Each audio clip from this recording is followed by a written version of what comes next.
आदाब, मुंसिफ टीवी में आपका इस्तकबाल है। मुंसिफ जोहार की खबरों के साथ मैं हूं माहिरा गौहर। देखेंगे तमाम बड़ी खबरें। आगाज करेंगे हेडलाइंस के साथ। सुर्खियों को पेश करने में ताउन किया है डॉक्टर ऑर्थो ऑयल के साथ साथ डॉक्टर ऑर्थो कैप्सूल्स साथ लेना ना भूलें। स्विट्जरलैंड के ज्यूरिख पहुंचे सीएम हेमंत सोरेन। ऐतिहासिक वर्ल्ड इकोनॉमिक फोरम में गूंजेगा झारखंडी जोहार।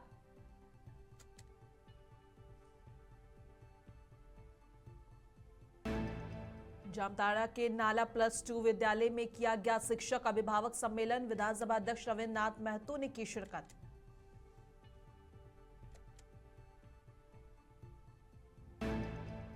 जमशेदपुर में अल्पसंख्यक आयोग के अध्यक्ष हिदायतुल्लाह खान ने की समीक्षा बैठक। अल्पसंख्यक स्कूलों की जर्जर स्थिति में अधिकारियों को सुधार के दिए निर्देश।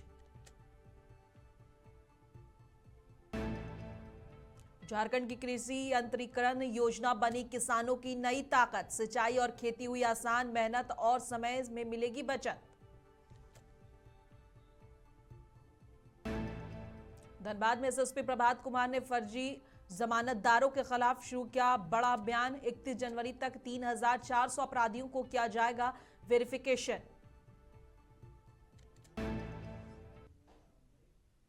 और आगाज करेंगे झारखंड के अहम और मुख्य खबरों के साथ। बता दें कि मुख्यमंत्री हेमंत सोरेन के नेतृत्व में झारखंड पहली बार वर्ल्ड इकोनॉमिक फोरम में अपनी मौजूदगी दर्ज कर रहा है।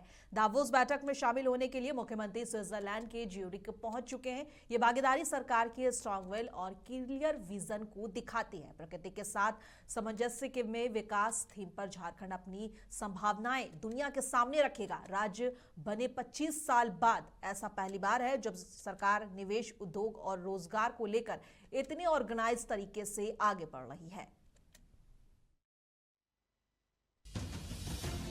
दावोस में आयोजित वर्ल्ड इकोनॉमिक फोरम की बैठक में शामिल होने झारखंड के मुख्यमंत्री हेमंत सोरेन स्विट्जरलैंड के ज्यूरिख पहुंचे। यह पहला मौका होगा जब झारखंड का प्रतिनिधिमंडल दावोस में आयोजित वर्ल्ड इकोनॉमिक फोरम की बैठक में शामिल होगा। इससे एक सरकार की जो इच्छा शक्ति नजर आती है कि इसमें कितना ज़्यादा विकास और कैसे उद्योग व्यवसाय की संभावनाओं के प्रदेश के रूप में झारखंड जाना जाए, इसके लिए ये पहल बहुत ही अच्छी साबित होगी। दावोस में झारखंड की भागीदारी प्रकृति के साथ सामंजस्य में विकास विषय पर आधारित है। दावोस बैठक के बाद प्रतिनिधिमंडल के साथ मुख्यमंत्री यूनाइटेड किंगडम पहुंचेंगे, जहां वो लंदन में उद्योगपतियों और निवेशकों के साथ बैठक करेंगे। ये खुशी की बात है कि मुख्यमंत्री ने पहल की है कि वो 10 और राज्यों के साथ जाकर के और भारत का प्रतिनिधित्व दावोस में करेंगे। 25 साल हो गए इस राज्य को बने हुए। पहली बार इस तरह का विज़न देखा हम लोगों ने कि सीएम का एक विज़न है कि वो साथ लेकर के यहाँ के व्यापारियों और उद्यमियों को साथ लेकर के चल रहे हैं। झारखंड के लिए यह दौरा राज्य में निवेश आकर्षित करने और रोजगार के नए अवसर पैदा करने के लिहाज से काफी अहम माना जा रहा है। जामताड़ा जिले के नाला प्रखंड स्थित +2 विद्यालय में शिक्षक अभिभावक सम्मेलन का आयोजन किया गया। सम्मेलन का उद्घाटन विधानसभा अध्यक्ष रविन्द्र नाथ महतो ने किया। इस दौरान विधानसभा अध्यक्ष रविन्द्र नाथ महतो और डीईओ चार्ल्स हेब्रिम ने नाला +2 उच्च विद्यालय में सर्वांगीण विकास के अहम योगदान देने वाली जमीनदाता, अभिभावक, छात्र छात्रा सहित शिक्षकों को शॉल ओढ़ाकर मेमेंटो दिया और पत्र देकर सम्मानित भी किया। मौके पर विधानसभा अध्यक्ष ने करोड़ों की जमीन दान देने वाले रमन बौरी के वंशधर दिनेश बौरी, विद्यालय के संस्थापक सचिव डॉक्टर शक्तिपद साधु के सुपुत्र कृष्ण निंदु साधु और नाला क्षेत्र के पर्याप्त व्यवसाय रंजीत कुमार डोकानिया, अभिभावक उत्तम कुमार सेन, सुभजीत साधु और विजेंद्र मित्रा, खेलो झारखंड में राज्य स्तर पर प्रतिनिधित्व करने वाले छात्र छात्राओं को भी सम्मानित किया गया। मौके पर उन्होंने कहा कि शिक्षकों के साथ ही अभिभावकों को भी अपने बच्चों की गतिविधियों का पूरा ख्याल रखना चाहिए। यही संदेश है कि अपना बच्चा को चारों तरफ से पढ़ाने की काम करें, उनका चरित्र निर्माण पर भी विशेष ध्यान रखें। स्कूल का पीरियड तो संक्षिप्त होता है, बाकी समय परिवार के साथ रहता है, इसलिए हर अभिभावक को अपने बच्चों का जो गतिविधि है उस पर ध्यान रखना चाहिए, ताकि वो एक आदर्श विद्यार्थी के रूप में और आदर्श नागरिक के रूप में आने वाला दिन में समाज के समक्ष परिचित है। और जमशेदपुर में परिसदन में राज्य अल्पसंख्यक आयोग की समीक्षा बैठक आयोजित की गई। बैठक में अल्पसंख्यक स्कूलों की जर्जर हालात और शिक्षकों की भारी कमी पर गंभीर चिंता जताई गई। आयोग अध्यक्ष हिदायतुल्लाह खान ने भरोसा दिलाया है कि हालात सुधारने के लिए 3 महीने के भीतर ठोस और प्रैक्टिकल कदम उठाए जाएंगे। उन्होंने अधिकारियों को निर्देश दिए हैं कि शिक्षा की क्वालिटी बेहतर करने और संसाधनों की कमी दूर करने पर तुरंत काम शुरू किया जाए।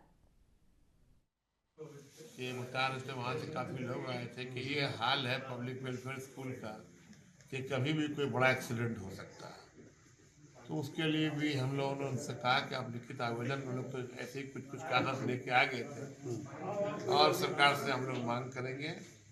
माननीय हमारे मुख्यमंत्री इस राज्य के मुखिया जो सबको तमाम शिक्षा के मामले को लेकर बहुत सीरियस हैं, गंभीर हैं, हमारे माननीय कल्याण मंत्री हफीजुल हसन साहब इस मामले को लेकर जमशेदपुर में भी छात्री आवास दिया उन्होंने, आज़ाद बस्ती में, और हॉस्टल बिल्डिंग दिया। तो ये मामला हम लोगों के पास फंड है, सरकार की योजनाएं हैं कि इस तरह के लायक नहीं है तो उसको डेमोलिश करके, क्योंकि ऐसे भी सरकार का नियम होता है कि कोई भी बिल्डिंग अगर जर्जर है, कोई भी बिल्डिंग चाहे वो स्कूल हो या कोई अन्य बिल्डिंग हो, तो उसको फौरन डेमोलिश करके नया बिल्डिंग, ताकि कोई एक्सीडेंट ना हो। जहाँ बच्चे पढ़ रहे हैं आज यहाँ पब्लिक वेलफेयर स्कूल में, वहाँ की हालत यह है कि बता रहे हैं कि वो लोग, तो फौरन ही इस पर जो है जिला प्रशासन को भी संज्ञान में लेना चाहिए। और मैं सरकार को लिखूंगा, कल्याण विभाग को, हमारे माननीय मंत्री हफीजुल हसन साहब से मैं बात करूंगा कि उस बिल्डिंग पर फौरन ही जो है स्कूल को कहीं शिफ्ट करवा के वहाँ नई इमारत बनाई जाए। और यहाँ पर तमाम मसाइल हमारे माननीय उपाध्यक्ष महोदय हैं, रणेश सलोन साहब, ये भी स्कूल भी चलाते हैं माशाल्लाह। तो इनको स्कूल्स के बारे में किस तरह से बच्चों की पढ़ाई हो, किस तरह से वहाँ के टीचर की बहाली हो। और झारखंड सरकार की कृषि यंत्रीकरण प्रोत्साहन योजना किसानों के लिए रियल स्ट्रेंथ बनकर सामने आई है। रांची जिले के काके प्रखंड में मानहा गांव में खेती करने वाले पंचम उरांव बताते हैं कि पहले सिंचाई किसी चैलेंज से कम नहीं था, लेकिन अब सरकारी सब्सिडी पर मिले आधुनिक कृषि यंत्रों के काम आसान कर दिए हैं। खेतों में पानी पहुंचाना और तेज हो गया है और आसान भी हो गया। मेहनत और वक्त दोनों की बचत हो रही है। ये हैं पंचम उरांव, रांची जिले के कांके के मानहा गांव में खेती करते हैं। पहले इन्हें अपने खेतों की सिंचाई करने में कई तरह की परेशानियों का सामना करना पड़ता था, लेकिन झारखंड सरकार के कृषि विभाग की तरफ से संचालित कृषि यांत्रिकीकरण प्रोत्साहन योजना इनके लिए वरदान बनकर आई। इस योजना के तहत किसानों को सब्सिडी पर आधुनिक कृषि यंत्र दिए जा रहे हैं। इस योजना का फायदा जिले के कई किसानों तक पहुंचा है। सरकार निकाला है इस व्यवस्था किसान के लिए, भलाई के लिए अच्छा लाभ मिल रहा है। कभी लाइट ना रहे, ये रहे, तो हम लोग को बहुत थोड़ा सा दिक्कत होती थी। अभी हम लोग को कृषि विभाग द्वारा जो मशीन हम लोग को मिला 90% सब्सिडी में मिला, उसके वजह से यह है कि हम लोग को कभी भी पटाने में कोई दिक्कत नहीं होती है। मानहा गांव के किसानों के लिए खेतों में सिंचाई अब आसान हो गई है। मेहनत और समय की बचत हो रही है। इस योजना का लाभ लेने के लिए आधार कार्ड, किसान पंजीकरण प्रमाण पत्र, भूमि संबंधित दस्तावेज, बैंक पासबुक की फोटोकॉपी, 2 पासपोर्ट साइज फोटो को आवेदन पत्र के साथ जमा करना होता है। सत्यापन के बाद स्वीकृति मिलते ही पंप सेट वितरण की प्रक्रिया शुरू कर दी जाती है। किसानों को पंप के लिए सब्सिडी के बाद केवल बची हुई राशि जमा करनी होती है।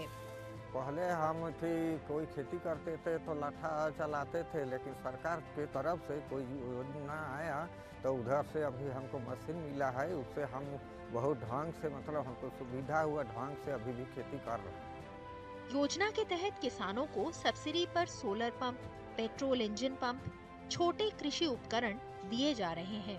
मुख्यमंत्री हेमंत सोरेन लगातार राज्य के किसानों की हालत में सुधार के लिए प्रयत्नशील हैं। अगर जड़ ही मजबूत ना हो तो उस पेड़ का कोई वजूद नहीं। और मैं समझता हूं किसान हमारे राज्य के जड़ के रूप में है। अगर आप मजबूत होंगे तभी ये राज्य मजबूत हो सकता है, ये हमारा मानना है। झारखंड सरकार की ये योजना छोटे किसानों के लिए बेहद मददगार साबित हो रही है। लहलहाते खेत झारखंड के किसानों की बदलती तस्वीर बयां करने के लिए काफी हैं। और हजारीबाग पुलिस ने नशे के कारोबार पर करारा प्रहार करते हुए बड़ी सफलता हासिल की है। विष्णुगढ़ इलाके में जांच के दौरान एक वाहन के भीतर बने तहखाने से भारी मात्रा में गांजा बरामद किया गया और सीजीपीओ विष्णुगढ़ के अनुसार ये गांजा सिलीगुड़ी के रांची से लाया जा रहा था। पुलिस ने वाहन को जब्त कर लिया है और तस्करी से जुड़े लोगों की पहचान और नेटवर्क की जांच शुरू कर दी गई है। टीम जब शिवानी पुल के पास पहुंची तो एक गाड़ी रुकी हुई थी, उसमें कुछ तकनीकी खराबी आ गई थी और उसका जब जांच किया गया गाड़ी का, तो गाड़ी के नीचे चैम्बर बनाकर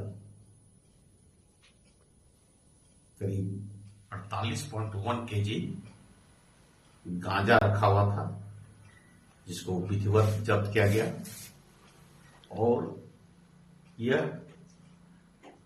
गांजा सिलीगुड़ी से देवघर होते हुए गिरिडीह होते हुए रांची की ओर जा रहा था।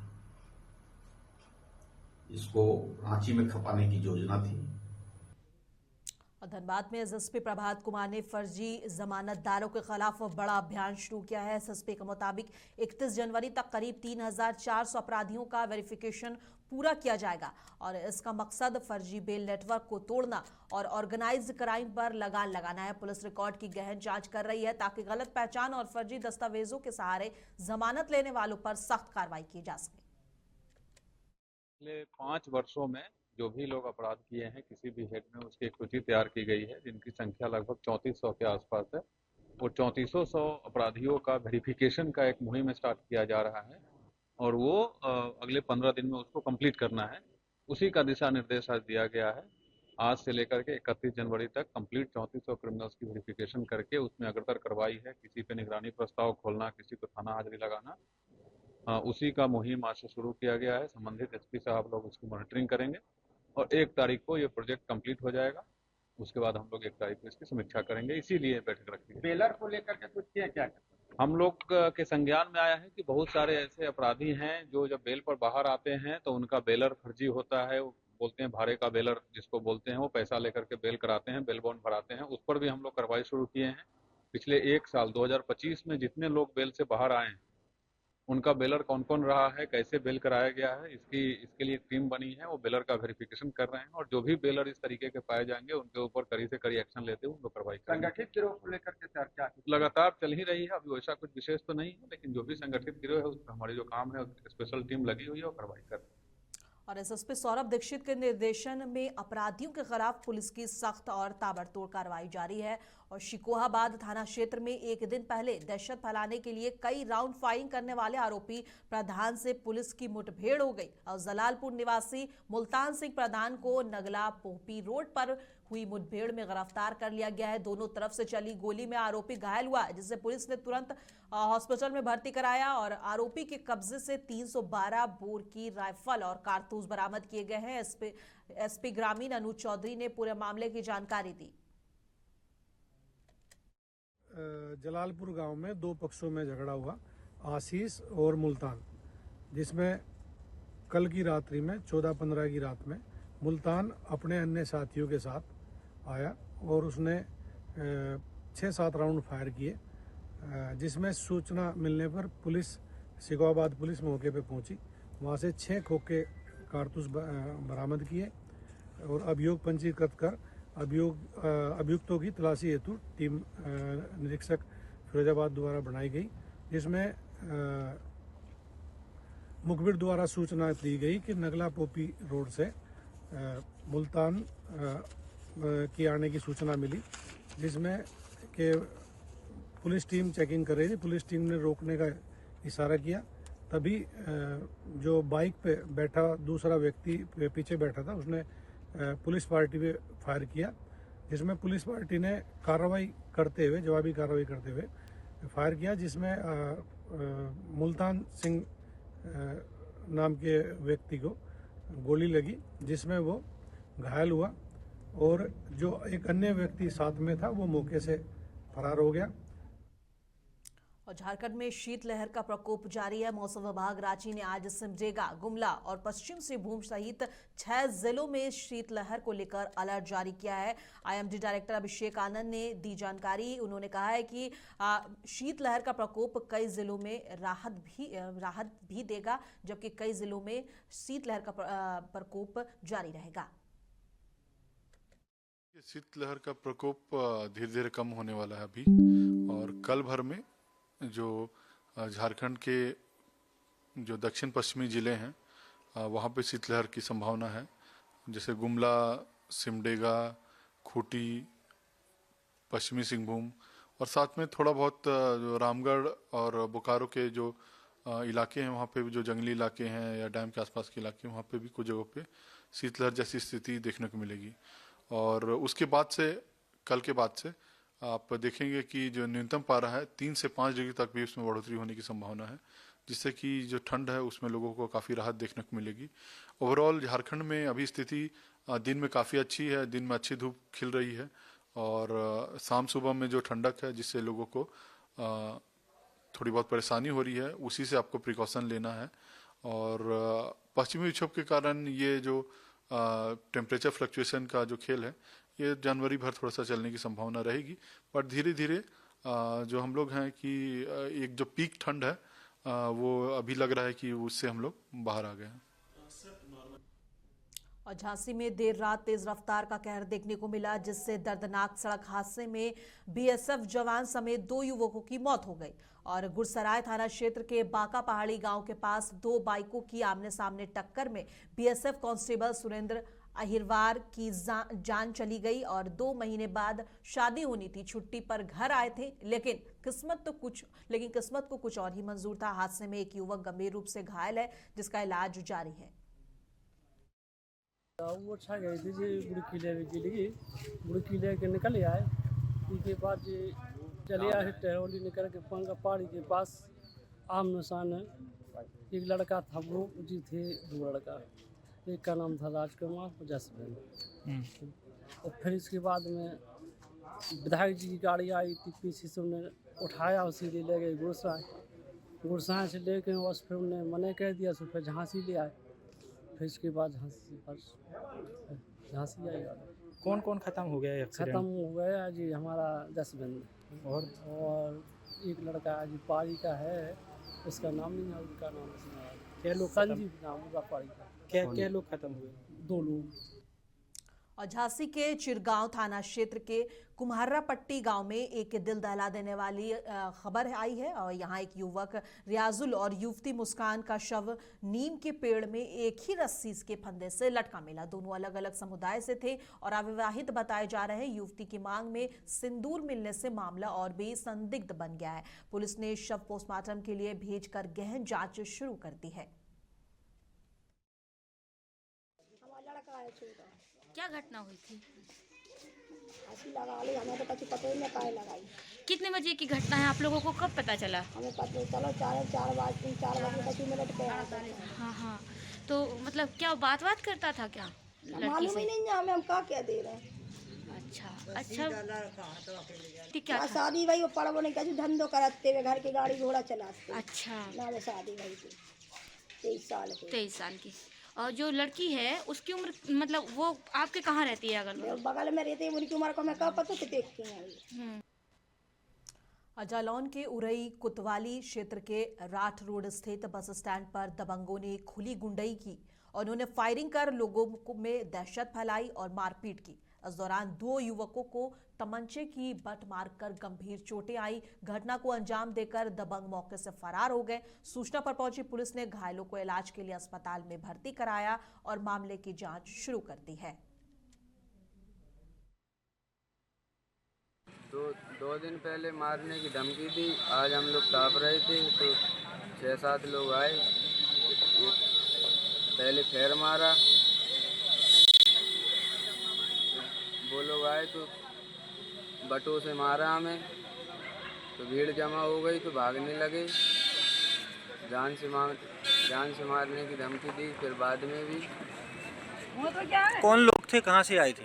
एक विशाल राजपूत ददरी था, अमित क्याड़ी सुनेटा का था, रोबिन राजपूत बमौरी, साहिल मंडी मेहतर लड़का था, एक 4 लोग थे। तो अचानक आप क्या कर रहे थे उस समय जब इन्होंने आपके ऊपर हमला किया? हम ताप रहे थे, अचानक आए, उन लोगों ने टायर मारा कान के नीचे, हम झुक गए तो कान के नीचे से निकल गया, बस सीधे आके उन्होंने बटों से मारा। भीड़ जुड़ गई तो वो लोग भाग गए।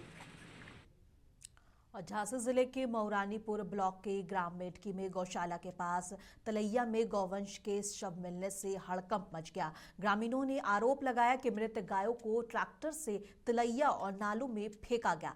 बजरंग दल और गौरक्षक नगर वाहिनी की टीम ने मौके पर पहुंचकर पशु चिकित्सक, ग्राम पंचायत अधिकारी और उप जिलाधिकारी को सूचना दी। निरीक्षण में पाया गया कि गौशाला में 173 गौवंश थे, लेकिन केवल 66 गाय बची हैं, जबकि 20 से 25 की मौत हो चुकी थी।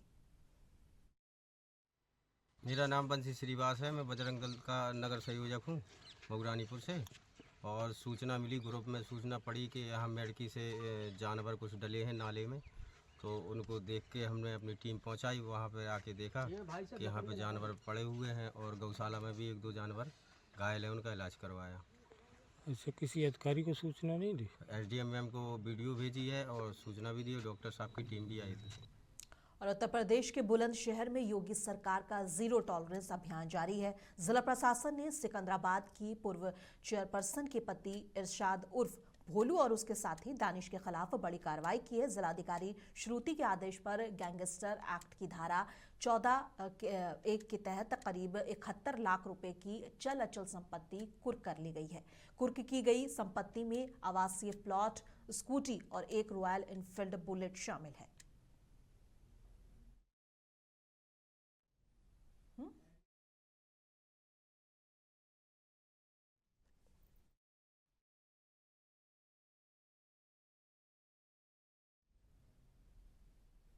के आदेश के क्रम में और वरिष्ठ पुलिस अधीक्षक के निर्देश के क्रम में आज दिनांक 16/1/2026 को थाना सिकंदराबाद में गैंगस्टर एक्ट के अंतर्गत आपराधिक माफिया इरशाद उर्फ भोलू और आपराधिक माफिया दानिश के विरुद्ध 14(1) के अंतर्गत संपत्ति कुर्क की गई। आपराधिक माफिया इरशाद उर्फ भोलू की एक प्लाट जिसकी कीमत करीब 68,500,000 रुपये है और एक स्कूटी जिसकी कीमत करीब 68,500 रुपये है, और इसके अलावा आपराधिक माफिया दानिश की एक बुलेट जिसकी कीमत करीब 1,56,000 रुपये है। 14(1) के अंतर्गत थाना सिकंदराबाद, थाना ककोड़ की संयुक्त पुलिस टीम द्वारा 14(1) के अंतर्गत संपत्ति को कुर्क हिरासत में लिया गया। आपराधिक माफिया इरशाद के विरुद्ध थाना सिकंदराबाद पर करीब 1 दर्जन से अधिक मुकदमे कायम है, जिसमें हत्या का प्रयत्न, बलवा के अतिरिक्त गैंगस्टर में भी कार्रवाई हुई है और इसके विरुद्ध जो है NSA के अंतर्गत भी कार्रवाई की गई है। आपराधिक माफिया दानिश के विरुद्ध भी बलवा करने, हत्या का प्रयास और गैंगस्टर के अंतर्गत मुकदमे कायम है। और जाते हुए एक बार फिर नजर डालेंगे आज की बड़ी हेडलाइंस पर। ऑर्थो कैप्सूल्स साथ लेना ना भूलें। और स्विट्जरलैंड के ज्यूरिख पहुंचे सीएम हेमंत सोरेन। ऐतिहासिक वर्ल्ड इकोनॉमिक फोरम में गूंजेगा झारखंडी जोहार।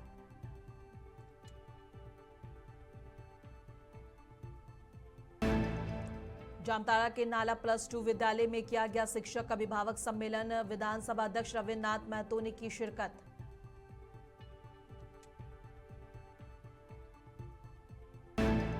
जमशेदपुर में अल्पसंख्यक आयोग के अध्यक्ष हिदायतुल्ला खान ने की समीक्षा बैठक। अल्पसंख्यक स्कूलों की जर्जर स्थिति में अधिकारियों को सुधार के दिए निर्देश।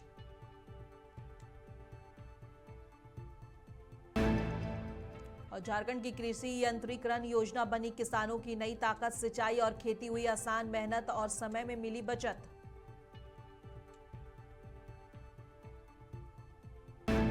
धनबाद में एसएसपी प्रभात कुमार ने फर्जी जमानतदारों के खिलाफ शुरू किया बड़ा अभियान। 31 जनवरी तक 3,400 अपराधियों का किया जाएगा वेरिफिकेशन।